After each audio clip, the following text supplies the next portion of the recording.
नमस्कार. मी राहुल कुलकर्णी. बारामती विधानसभा पोटनिवडणुकीसाठी आज मतदान होतं आहे. मतदानासाठी अर्थातच पवार कुटुंबातला प्रत्येक सदस्य बाहेर पडला आहे. आणि गंमत अशी आहे आणि आपण पुन्हा हे म्हणू शकतो की राजकारणात कुठलीच गोष्ट ही स्थिर नसते. राजकारण हे प्रचंड स्वार्थी आहे. राजकारणामध्ये वेळ महत्त्वाची असते आणि राजकारणामध्ये प्रत्येक गोष्ट ही खूप आधीपासून क्लेम केली जाते, दावा केला जातो. कारण मग प्रत्येक वेळेला काही जुने संदर्भ घेऊन पुन्हा नव्याने मांडणी केली जाते. बारामती विधानसभा पोटनिवडणुकीमध्ये सुनेत्रा पवार यांनी आज जाऊन अजितदादा यांच्या स्मृतीस्थळाचं वंदन केलं. त्या संदर्भात त्या तिथे बोलल्या की अजितदादांनी केलेल्या विकास कामाची बारामतीकरांना पूर्ण जाणीव आहे आणि त्यामुळं ते त्याची आठवण ठेवतील आणि ते भरभरून मत देतील. त्या असं म्हणून मतदानासाठी बाहेर पडल्या नाहीत तोपर्यंत त्यांचे चिरंजीव जय पवार यांनी अतिशय धक्कादायक विधान केलं इन टुडेज कॉन्टेक्स्ट. आणि ते काही धक्कादायक नाही. साधारणपणे पवार कुटुंबातली सत्तेची जर आपण विभागणी बघितली तर काहीजण राज्यसभेवरती, काहीजण लोकसभेवरती, काहीजण महाराष्ट्राच्या विधिमंडळात आणि मग बारामती नसेल तर शेजारच्या मतदारसंघामध्ये जाऊन आपलं नशीब आजमावतात. त्यांच्याकडे असलेल्या सर्व प्रकारच्या ताकदीच्या जोरावर, श्री शरद पवार यांच्या प्रतिमेच्या जोरावरती ते निवडून येतात. त्यामुळे जय पवार यांनी असं म्हटणं हे जरी आजच्या दिवसासाठी आश्चर्यकारक असलं तरी ही बहुतेक पूर्वीचीच एक मांडणी आहे जी नव्याने आज आपल्याला दिसते आहे. ती म्हणजे देशाच्या राजकारणासाठी वेगळा व्यक्ती आणि महाराष्ट्र विधिमंडळात म्हणजे बारामतीचं राजकारण करण्यासाठी वेगळा व्यक्ती. पार्थ पवार यांची राज्यसभेवरती निवड झालेली आहे.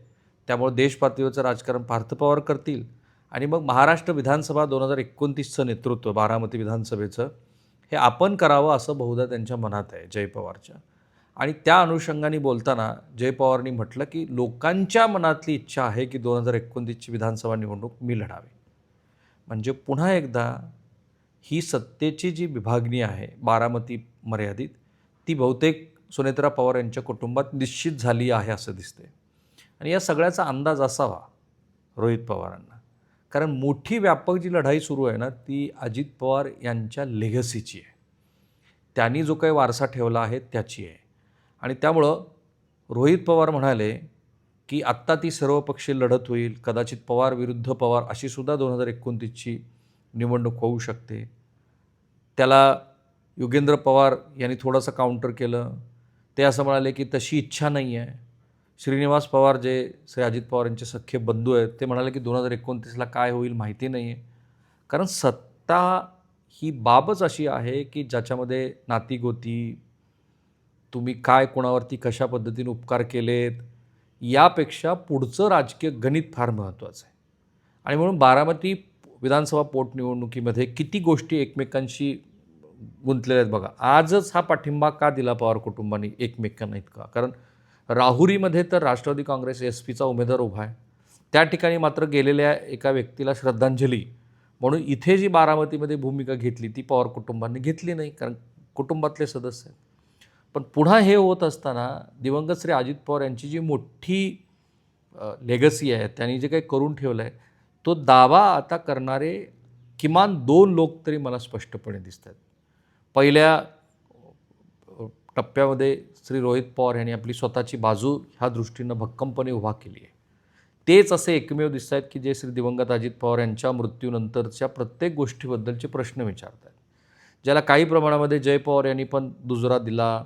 काल सुनेत्रा पवार पण म्हणाल्या की ज्या पद्धतीनं त्यांच्या मनात प्रश्न आहेत त्या प्रश्नाची उकल व्हायला हवी.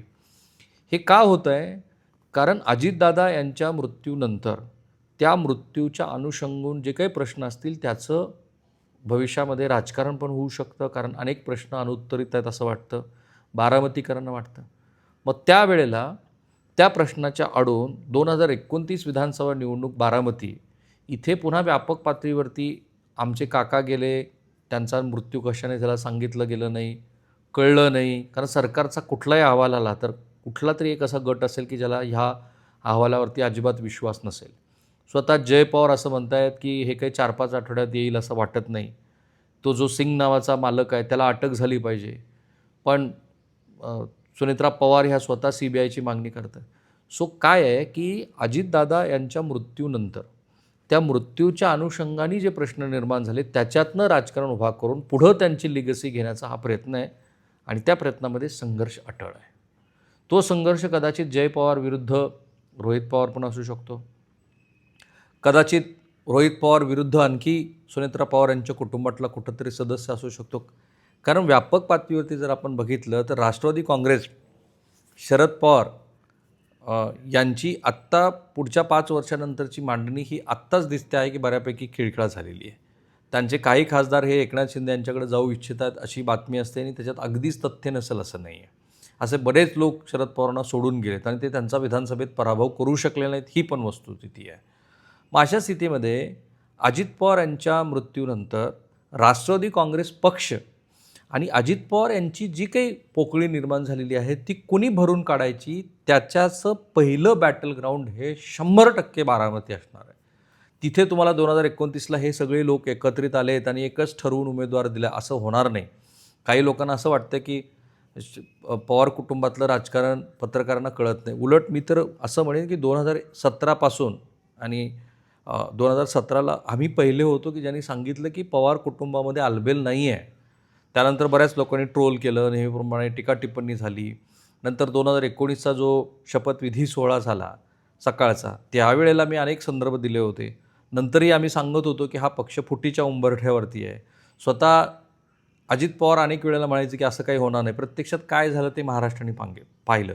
त्यामुळं पवार कुटुंबीय एकत्रित आहे आणि त्यांच्या राजकारणाचे अंदाज आडाखे आपल्याला बांधता येत नाहीत असं ज्यांना वाटतं त्यांनी हे पण बघायला पाहिजे की पवार कुटुंबीय एकत्रित नाही आहे हे स्पष्टपणे दिसतं. तेव्हाही दिसत होतं, आजही दिसतं आणि उद्याही तशीच परिस्थिती असणार आहे. कारण राष्ट्रवादी काँग्रेस दोन्ही पक्ष एकत्रित झाले तर त्याच्यामुळे सर्वात मोठा गहन प्रश्न निर्माण होणार आहे की अजित पवार यांची जी लेगसी आहे ती पुन्हा सुनेत्रा पवार यांच्याकडे जाईल आणि ती तशी जाणं हे आगामी राजकारणाच्या दृष्टीनं रोहित पवार यांना काही फारसं अनुकूल नाही आहे. एक तर ते तरुण आहे, त्यांना आता विधिमंडळाचा पण अनुभव आहे, जिल्हा परिषद सदस्य ते राहिलेले आहेत. त्यामुळं ग्राम पातळीपासून ॲटलिस्ट जिल्हा परिषदेच्या पातळीपासून ते विधिमंडळातल्या राजकारणाचा अनुभव त्यांना आहे. त्यामुळे ज्या पद्धतीनं ते मांडणी करत चालले तर खरी लढाई ही आज बारामती विधानसभा निवडणुकीच्या अनुषंगाने सुरू झाली असं मी मानतो आहे. कारण बघा आज किती स्टेटमेंट्स आली आहेत. सुप्रिया सुळेंनी नेहमीप्रमाणे, कारण त्या व्यापक पातळीवरती मांडणी करत असल्यामुळे त्या म्हणाल्या की लोकसभा म्हणजे कुणालाही लोकशाहीमध्ये, समृद्ध लोकशाहीमध्ये निवडणूक लढण्याचा अधिकार आहे आणि त्यांनी तो लढावा, कारण त्यांना जय पवारच्या अनुषंगाने प्रश्न विचारला जात होता. माझ्या मते बारामती विधानसभा निवडणुकीचा निकाल तर सगळ्यांना माहिती आहे तो साधारण काय येईल, पण तो निकाल आल्यानंतर जे काही मतदान त्यांना मिळेल त्या मतदानापासून त्या निकालाचं विश्लेषण व्हायला आणि 2029च्या दरम्यान पुन्हा नव्याने त्या विधानसभा मतदारसंघाची मांडणी करायला सुरुवात झालेली आहे. ती आत्ता दिसते पण आहे ज्या पद्धतीनं झाली आहे ती. आणि त्यामुळं या बारामती विधानसभा निवडणुकीत पवार कुटुंबीय, बारामती विधानसभा मतदारसंघ आणि महत्त्वाचं म्हणजे बारामती लोकसभा मतदारसंघ इथल्या प्रत्येक घडामोडीकडं सूक्ष्मपणे लक्ष ठेवणं गरजेचं आहे. कारण माझ्या मते दिवंगत अजित पवार यांच्या मृत्यूनंतर महाराष्ट्राच्या राजकारणातला एक पदर हा मोठ्या प्रमाणात खुला झाला आहे आणि तिथे जाऊन कोण बसेल तो पुढं आपल्या राजकारणाची बांधणी आणि मांडणी करून सत्तेच्या जवळ जाईल. By the way, Rohit Pawar जे म्हणाले की 2029ला श्री अजित पवार हे मुख्यमंत्री झाले असते अशी आशा सगळ्यांना होती, त्यांच्यात ती कर्तृत्व होतं, कर्तबगारी आहे. परंतु सद्यस्थितीमध्ये तसा पट हा काय जुळून येताना दिसत नाही आहे. कारण भाजपनं ज्या पद्धतीनं सर्वव्यापी महाराष्ट्रात ठाण मांडले आणि आपल्याच जवळच्या मित्रपक्षाला ते कोणतीही दयामया न दाखवता cut to size, downsize करण्यामध्ये कुठेही कसर कमी सोडत नाहीत. त्यामुळे त्याचाही विचार व्हायला हवा. थांबूया आपण इथे. माझा प्रयत्न असतो की सगळ्या महत्त्वाच्या मुद्द्याचं सखोल असं विश्लेषण करावं माझ्या पूर्वानुभवावरती. पण तरीही तुमचं काही मत माझ्यापेक्षा वेगळं असू शकतं तर ह्या व्हिडिओच्या कमेंट बॉक्समध्ये जरूर पोस्ट करा. थांबूया. थँक्यू.